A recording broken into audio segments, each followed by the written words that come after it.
O frio continua nesta quinta-feira, mas desta vez com o tempo mais úmido. E a chuva deve chegar ainda hoje na região. Será que as temperaturas continuam assim amanhã? Confira os detalhes da previsão para esta sexta-feira. Nesta sexta-feira, a instabilidade permanece sobre o estado e o friozinho pela manhã também. Na Serra Gaúcha pode chover a qualquer hora do dia. Nas regiões sul e leste, a nebulosidade deve ser grande com alguns períodos de sol e não deve chover. Nas demais áreas, o sol brilha forte e o tempo fica seco. Nos vales e encosta da serra, o tempo fica ensolarado e com algumas nuvens.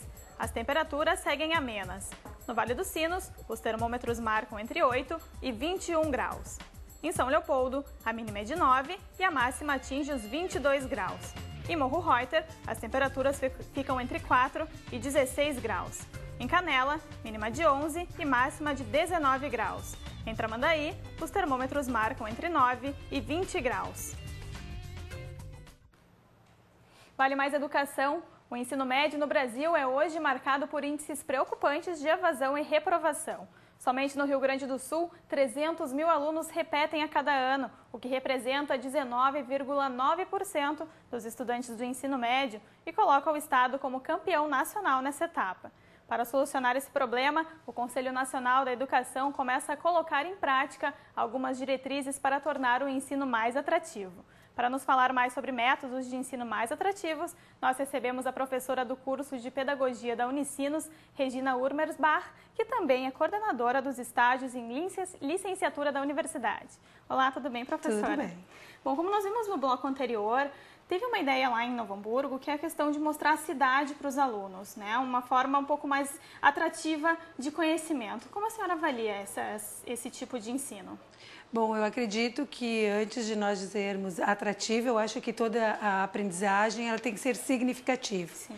E no momento em que os alunos conseguem perceber que essa atividade, como foi feita e a gente viu anteriormente, ela começa a dar um sentido e dar um envolvimento. Por isso que para nós parece ser algo atrativo, não.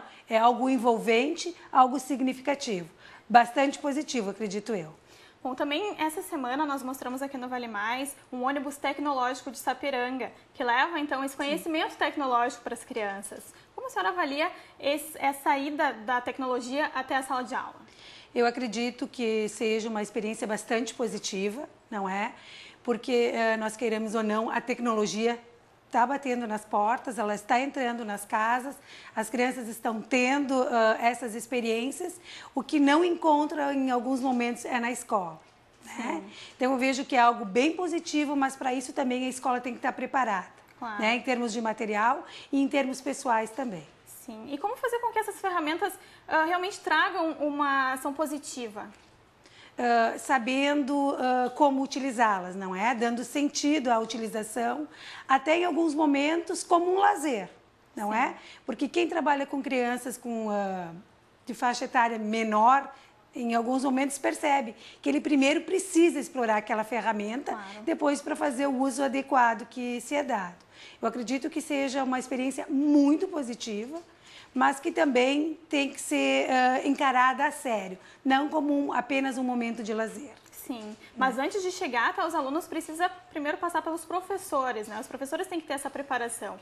Como isso funciona? Eu vejo que antes de mais nada, o professor tem que ser bem remunerado, para que essas ferramentas estejam presentes em sua vida em todos os momentos. Não é? Não adianta querermos oferecer essa ferramenta na escola se o professor nem descobriu o valor dela, não tem possibilidade de acessá-la também. Claro. Né? Então, eu vejo que uma das possibilidades seria de oferecer condições financeiras que o professor pudesse extrapolar a sua sobrevivência, não é o que a gente vê em alguns momentos no dia de hoje, para que também pudesse se dar o direito de ter contato com essas ferramentas. Sim. Eu vejo que começa tudo por aí. Bom, na sua opinião, professora, essas novas ações, né, que estão sendo pensadas, como isso pode se tornar mais próximo do aluno para que evite que ele repita de ano, se torne um pouco mais atrativo mesmo para os alunos?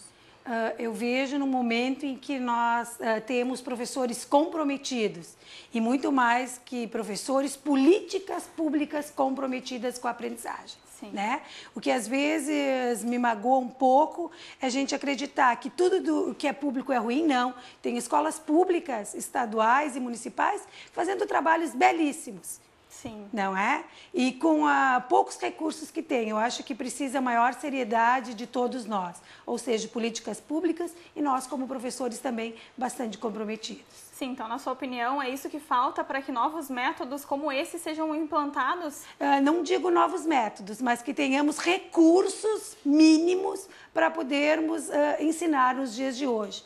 Sim. No momento em que os nossos alunos, eles convivem com, vamos dizer assim, ferramentas muito diferentes que aquela que a escola propõe. Talvez, por isso que a escola, em alguns momentos, para alguns alunos, se torna uma segunda ou terceira opção. Sim. Então, né? esse tipo, na sua opinião, esse tipo de aprendizagem que nós vimos, o ônibus tecnológico, também essa questão de levar os pontos turísticos, não são coisas teóricas, né? Tudo a prática ajuda nessa questão da criança. Elas são atividades que vão dar sentido para a aprendizagem. Sim. Onde a criança vai poder depois, em outros momentos, aquilo que percebeu, aquilo que compreendeu, transferir em outros momentos da sua vida. E isso que a gente chama de aprendizagem, não é? Tá certo, então, professora, muito obrigada pela sua presença. Eu que agradeço a oportunidade. Imagina.